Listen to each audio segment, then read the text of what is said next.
నమస్తే అండి, welcome back to ప్రభా కుకింగ్ ఛానల్. ఈరోజు వీడియోలో ఒక మంచి ఈవినింగ్ స్నాక్ రెసిపీని మీకు చూపించబోతున్నానండి. ఈ మెంతి వడల్ని మీరు తప్పకుండా ఒకసారి ట్రై చేసి చూడండి. వీటిని మీరు ఎప్పుడు చేసి ఉండరు, కానీ నేను చూపించినట్టు ఈ మేతి వడల్ని మీరు చేసినట్లయితే నూనె పీల్చకుండా చాలా క్రిస్పీగా టేస్టీగా వస్తాయండి. ఎలా చేసుకోవాలో ఇప్పుడు చూద్దాం. ఇక్కడ నేను ఒక గిన్నెలోకి పెద్ద మెంతి కట్టని శుభ్రంగా కడుక్కొని చిన్నగా ఇలా కట్ చేసి తీసుకున్నానండి. దాన్ని గిన్నెలోకి వేసుకున్న తర్వాత ఒక పెద్ద ఉల్లిపాయని ఇలా సన్నగా పొడుగ్గా కట్ చేసి తీసుకోవాలి. ఇప్పుడు వేరొక గిన్నెలోకి ఒక హాఫ్ కప్పు వరకు అటుకులను వేసుకోవాలి. ఇక్కడ నేను దొడ్డు అటుకులను తీసుకున్నానండి. వీటిని నీళ్లు పోసి ఒక 2 సార్లు శుభ్రంగా కడుక్కొని తీసుకోవాలి. ఇలా కడుక్కున్న తర్వాత ఈ నీళ్ళను తీసేసి వేరొక గిన్నెలోకి వేసి పెట్టుకున్నాను. ఇలా ఇప్పుడు మిక్సీ జార్లోకి 1 ఇంచు అల్లం ముక్క, అలాగే 4-5 వెల్లుల్లిని ఇందులోకి వేసుకోవాలి. ఒక 4-5 పచ్చిమిర్చిని ఇలా ముక్కలుగా కట్ చేసుకొని వేసుకోవాలి. 1 టేబుల్ స్పూన్ వరకు ధనియాలు, 1/2 టేబుల్ స్పూన్ జీలకర్ర, మనం ముందుగా కడిగి పెట్టుకున్న అటుకులని ఇందులోకి వేసుకొని దీన్ని మెత్తగా గ్రైండ్ చేసుకోవాలి.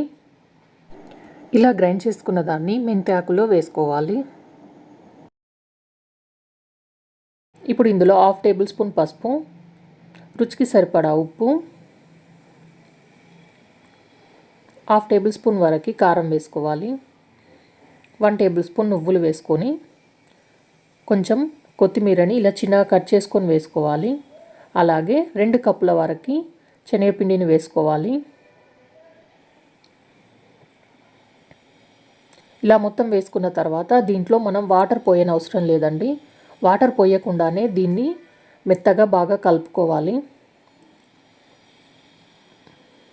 చూడండి, నేను వాటర్ పోయకుండానే ఇది ముద్దలాగా అయిపోయింది. ఇలా కలిపి పెట్టుకున్న పిండిని పక్కన పెట్టుకోవాలి. ఇప్పుడు స్టవ్ మీద డీప్ ఫ్రైకి సరిపడా ఆయిల్ తీసుకొని ఆయిల్ వేడైన తర్వాత మనం ముందుగా నానబెట్టుకున్న పిండిని ఇలా చిన్న వడల్లాగా ఒత్తుకొని నూనెలోకి ఒక్కొక్కటిగా వేసుకోవాలి. వీటిని కదపకుండా ఒక 2 నిమిషాల వరకు అలాగే వదిలేయాలి. 2 నిమిషాల తర్వాత ఇలా తిప్పుకుంటూ ఇవి వేగే వరకు ఫ్రై చేసుకోవాలి. ఈ వడల్ని మంటని మీడియం ఫ్లేమ్లో పెట్టి అటు ఇటు బాగా వేగే వరకు నిదానంగా వేయించుకోవాలి. మీరు మంటని ఎక్కువ గనుక పెట్టి చేస్తే లోపల వరకు కాలకుండా పైన మాత్రమే తొందరగా వేగిపోతాయి. అందుకే మీడియం ఫ్లేమ్లో పెట్టి వీటిని ఫ్రై చేసుకోండి. చూడండి, ఇవి 2 వైపులా బాగా వేగిపోయాయి. మంచి కలర్ కూడా వచ్చాయి కదా. ఇప్పుడు వీటిని ఆయిల్లో నుండి బయటికి తీసేసి ప్లేట్లోకి వేసుకోవాలి. మిగతా పిండిని కూడా అలాగే వడల్లాగా వేసుకోవాలి.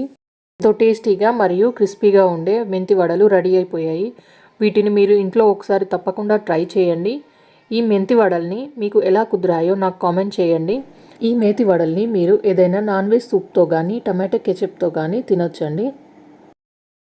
ఇలాంటి మంచి మంచి వీడియోస్ కోసం మా ఛానల్ని సబ్స్క్రైబ్ చేయండి. వీడియోని లైక్ చేయండి, షేర్ చేయండి.